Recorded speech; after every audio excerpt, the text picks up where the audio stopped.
اعوذ باللہ من الشیطان الرجیم بسم اللہ الرحمن الرحیم الحمدللہ رب العالمین والصلاة والسلام علی سید الانبیاء والمرسلین وعلی آلہ واصحابہ اجمعین الصلاة والسلام علیکہ یا سیدی یا رسول اللہ وعلی آلہ واصحابہ سیدی یا حبیب اللہ۔ منیب الرحمن زئی آپ کی خدمت میں حاضر ہوں ایک نئے پیغام کے ساتھ، اور آج کے پیغام کا عنوان ہے قادیانیوں کا جرم کتاب اللہ میں تحریف۔ اس پیغام کے دو پارٹ ہوں گے۔ آج پہلا حصہ لے کے آپ کی خدمت میں حاضر ہوں، اور انشاءاللہ جلد دوسرا حصہ بھی آپ ملاحظہ فرمائیں گے۔ معزز سامعین و ناظرین، اللہ تعالیٰ نے اپنے کلام حکیم کی حفاظت کا وعدہ فرمایا ہے، اور اس کے الفاظ میں تبدیلی ممکن نہیں، تاہم ہر دور میں دشمنان دین اس کا غلط مفہوم بیان کر کے لوگوں کو گمراہ کرتے رہے اور اب بھی کر رہے ہیں۔ قادیانیوں نے یہ جرم درجہ حد سے بڑھ کر کیا اور اب بھی کر رہے ہیں۔ مثال کے طور پر سیدنا عیسیٰ نبی علیہ السلام نے رسول اللہ صلی اللہ علیہ وسلم کے تشریف لانے کی خوشخبری دی، جس کا ذکر قرآن حکیم میں یوں ہے: وَإِذْ قَالَ عِيسَى ابْنُ مَرْيَمَ يَا بَنِي إِسْرَائِيلَ إِنِّي رَسُولُ اللَّهِ إِلَيْكُمْ مُصَدِّقًا لِمَا بَيْنَ يَدَيَّ مِنَ التَّوْرَاةِ وَمُبَشِّرًا بِرَسُولٍ يَأْتِي مِن بَعْدِي اسْمُهُ أَحْمَدُ۔ اللہ تعالیٰ فرماتا ہے، اور یاد کرو جب عیسیٰ بن مریم نے فرمایا: اے بنو اسرائیل، میں تمہاری طرف اللہ کا رسول ہوں اور اپنے سے پہلی کتاب تورات کی تصدیق کرنے والا ہوں، اور اس عظیم رسول کی خوشخبری دینے والا ہوں جو میرے بعد تشریف لائے گا، اور اس کا نام احمد ہے۔ گرامی قدر سامعین، مرزا قادیانی کمینے نے کہا کہ اس آیت کریمہ میں جس احمد کی خوشخبری دی گئی وہ میں ہوں۔ یعنی قادیانی اپنے خالص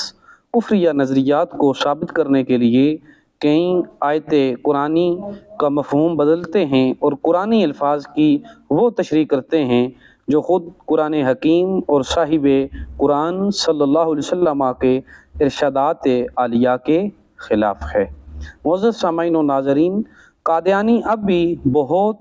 چترائی کے ساتھ اور بہت نیچی پالیسی کے ساتھ قرآن حکیم کے نام پر اپنی مرضی کا ترجمہ مختلف زبانوں میں چھاپتے ہیں، چھپاتے ہیں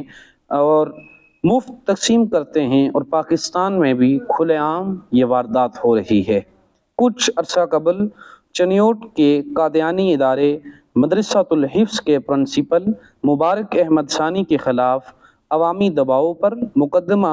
دائر کر کے اسے گرفتار کر لیا گیا، اور اس کا جرم یہ ہے کہ وہ تفسیر صغیر نامی ایک کتاب تقسیم کرتا تھا اور سوشل میڈیا پر اپلوڈ کرتا تھا، اور یہ وہ کتاب ہے جس میں قرآنی آیات اور ان کے تراجم کو توڑ مروڑ کر لکھا گیا اور اسے قرآن حکیم کا ترجمہ و تفسیر کا نام دیا گیا۔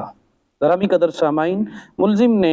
لوئر کورٹ سے ریلیف نہ ملنے پر سپریم کورٹ میں ضمانت کے لیے اپیل دائر کی، جس پر چیف جسٹس نے 6 فروری 2024 کو یہ فیصلہ صادر کیا کہ ملزم کو رہا کر دیا جائے، اور خواہ مخواہ یہ بھی لکھ دیا کہ قرآن کریم کی روشنی میں ہر شخص کو مذہبی آزادی حاصل ہے، کسی پر جبر نہیں۔ ملک بھر میں احتجاج ہوا۔ عاشقان مصطفیٰ سرکار دو عالم صلی اللہ علیہ وسلم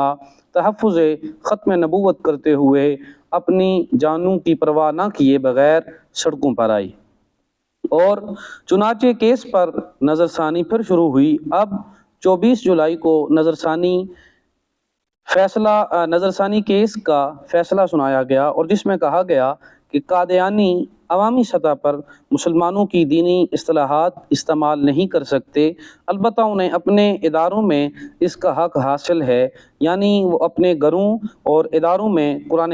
کریم کے نام پر کفریات معاذ اللہ پڑھا سکتے ہیں، اور نبی کریم سرکار دو عالم صلی اللہ علیہ وسلم کی توہین سمیت جو چاہیں معاذ اللہ الیاذ باللہ وہ کر سکتے ہیں۔ ایسا کرنے پر ان کے خلاف مقدمہ نہیں ہوگا، اور نہ ہی ایسا کرنے والا مجرم قرار پائے گا، اور نہ ہی وہ سزا کا مستحق ہوگا۔ معزز سامعین و ناظرین، یہ ہے آج کی ویڈیو اور اس کا پیغام کہ ہمارے ملک میں تحفظ ختم نبوت و ناموس رسالت پر یہ مرتد کافر کمینے بار بار حملہ کر رہے ہیں، لیکن ہمارے ہی ایوانوں میں بیٹھنے والے انہیں تحفظ دے رہے ہیں۔ انشاءاللہ العزیز بتقاضۂ زندگی اگر زندگی رہی تو اگلی ویڈیو میں